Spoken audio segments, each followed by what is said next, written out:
Welcome to our channel. Today we how to log into Squarespace account for site editing. Easy tutorial step by step clearly. Open your preferred web browser. Navigate to the Squarespace website by typing www.squarespace.com in the address bar.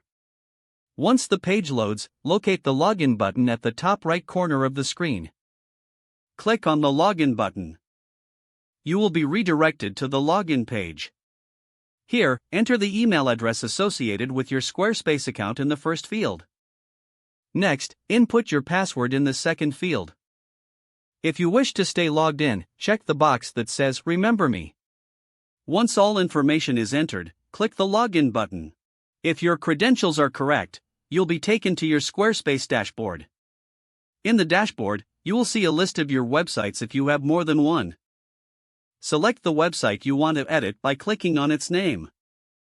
You are now ready to start editing your site. If the page does not load, refresh the browser or try again in a private or incognito window. Make sure you are using the correct email address, then retype it carefully to avoid small typos. If your password is not accepted, use the reset option and create a new strong password you can remember. Check your spam folder for verification or security emails, then complete any requested confirmation steps. Enable two-factor authentication if available to improve account security and reduce unauthorized access risk. After signing in, review your profile details so your contact information and settings are accurate and current. If you see an error message, note it down and try again after restarting your device and internet connection. Log out when you finish, especially on shared devices, to keep your account and payment information secure. If the page does not load, refresh the browser or try again in a private or incognito window. Make sure you are using the correct email address, then retype it carefully to avoid small typos. If your password is not accepted, use the reset option and create a new strong password you can remember.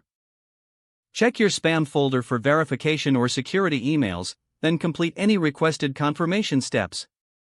Enable two-factor authentication if available to improve account security and reduce unauthorized access risk. After signing in, review your profile details so your contact information and settings are accurate and current. If you see an error message, note it down and try again after restarting your device and internet connection. Log out when you finish, especially on shared devices, to keep your account and payment information secure. Don't forget to like this video and subscribe to our channel for more step-by-step tech guides.